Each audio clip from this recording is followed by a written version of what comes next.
rest of me is down. You enchant me, even when you're not around. If there are boundaries, I will try to knock them down. I'm latching on them, now I know what I have found. I like that. Yeah, that's an objection I feel like you get often on telesales. The one that I was thinking that you guys were going over, you said something about the sun. There's only one. Darn it. I just had it. It was a think about it that you and Mel were talking about, how you overcome think about it. Oh, you said a think about it is not going to protect your son. Oh, I say a quote isn't going to protect your family. Oh, a quote. That was it. Yes. Yeah. A quote. I just want a quote. Well, a quote isn't going to protect your son. Yeah. Yeah. I like that. I've used that quite a bit. Like, and they're like, oh, I just wanted a quote. And, you know, and I'm like, maybe you're not understanding what I'm saying. Like I said that to a girl today, I was like, I don't think you're understanding what I'm saying. So I'll back up a little bit. So I'm a broker. Okay. So that means I work for every insurance company that you can get. Okay. And so I have all the options for you. So my job, I'm not a salesperson. My job's to find the best deal for you. I work for you. Okay. And then if they're like, I just want a quote. I'm like, you know what? A quote isn't going to protect your husband when you pass away, you know, right. And then it just makes them uncomfortable. Right. Like, you have to make them uncomfortable because if they're living in their comfort zone is getting Starbucks every day and not worrying about a $50 bill. Exactly. Life insurance bill. Yep. Yeah, that's so good. Thank you so much. That was absolutely amazing. Does anyone have any extra questions you want to chat in the box? Otherwise, I'll give her, you can give us any like departing tips and then I'll let you get off here. I'll give it like 2 seconds, but I think we got most of them answered from what people were telling me. But yeah, any departing tips in terms? Oh, go ahead. I had one quick one.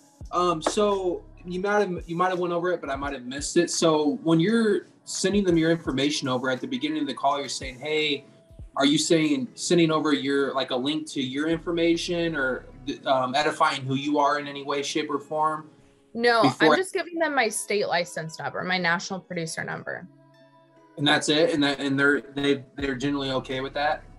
Yeah, most people don't really care. Some people I have had to get on the Department of Insurance with and just be like, I can send you over a picture of my license. I've never had to send over a picture of my license.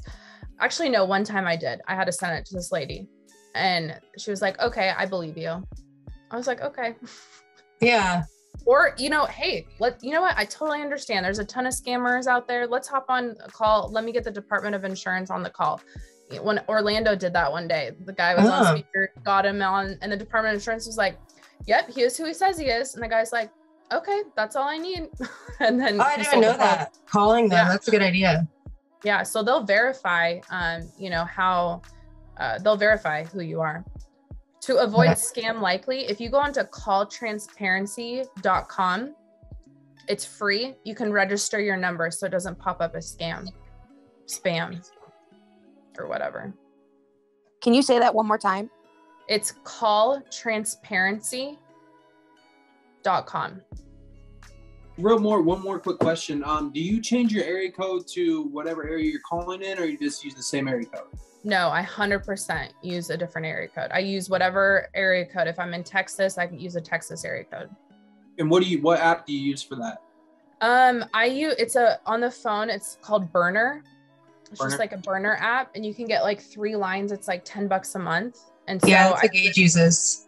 Yeah, I just have one for each states that I work. Sweet, thank you. The next one is, do you use this on just live transfers, or do you also do this as CRM leads and treat them like live transfers? This is the script I do with everybody. I run some live transfers, not as much. Like today, I was just dialing all leads. And I use this script. So even if it was a live transfer coming in, I'm a little bit more to the point with live transfers, especially if you use a system where, they'll refund you or whatever. But I just typically use that script every time. I have it memorized. And she's mostly doing, like she stated earlier, is 1 month and then instant internet leads. So she's mostly CRM leads that she's just one call closing. And I have lately, I've switched it up because I wanted to try mortgage. I've been running the 1, 2, and 3 month mortgage. Oof, those are fire. Yeah, so good. I know. Those ones are clutch.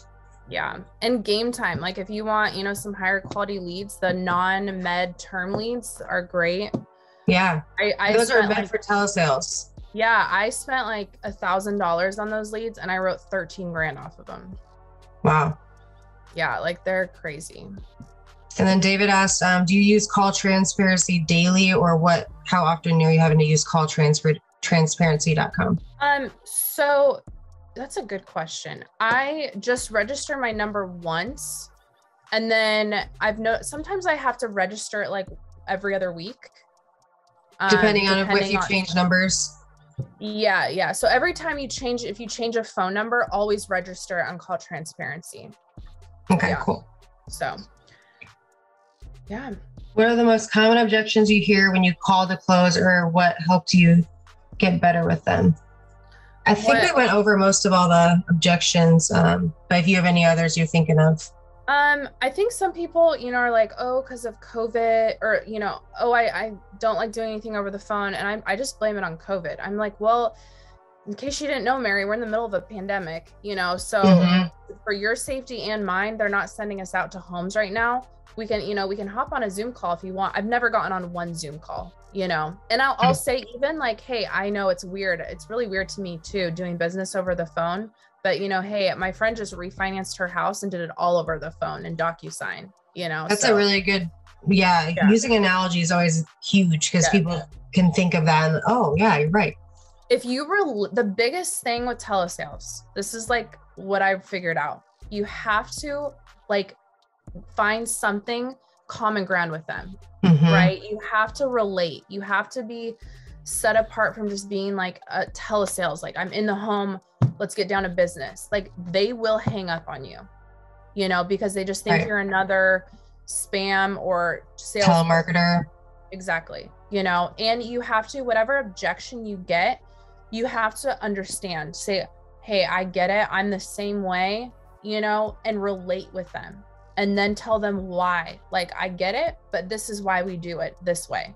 And when you do it that way, you're validating, just like in a relationship, right? Like you want your feelings validated. It's same with your client. Like, they want their concern validated, So that's the biggest thing with telesales is just, you have to find something to relate with them on, and you have to validate whatever objection that they give you. Absolutely. Well, thank you so much. Any departing tips for a brand new agent? And then we'll hop off here. Stay on Zoom. I love that you guys have Zoom. Like, I tell people, I will not work with you if you're not on Zoom, your camera's not on, and you're not unmuting. Like, what are you doing? Michaela's a beast. All the leaders she has all these logos. Their people are on Zoom. They're presenting. If a new agent thinks that like they're too good to hop on Zoom, and unmute, you're not going to make money here, because what you don't know, you're not going to learn. And if you're not in an environment where people are teaching you and helping you, like, you have some of the best leaders to work with, like, take advantage of that. It blows my mind how people get on Zoom, turn their camera off. I'm like, did you guys not go to a job before? You know what I mean? Like, you had to see someone face to face, and yeah. Like, our culture on our Zoom, like, we made it a rule. Cameras are on. If you're going to be on Zoom working, like, your cameras are going to be on and you're going to be unmuting, or I'm not working with you, and so, because you're not being set up for success, so. And just get out of your comfort zone. It's uncomfortable for me to unmute in front of like my agency. I'm like, well, I messed that one up. What could I have done better, guys? It's like, we're all human. Like, I'm not perfect. I read a script, and I know how to talk to people. Like, so get uncomfortable. Your comfort zone isn't going to make you money, so that's the biggest thing. Like, absorb the support and the leaders that you guys have here. Be on Zoom, be plugged in. It's the biggest thing. Biggest advice. Thank you so much. I really, really appreciate it. You're drop welcome. a fire emoji if that was fire, because I know everyone's feeling that way.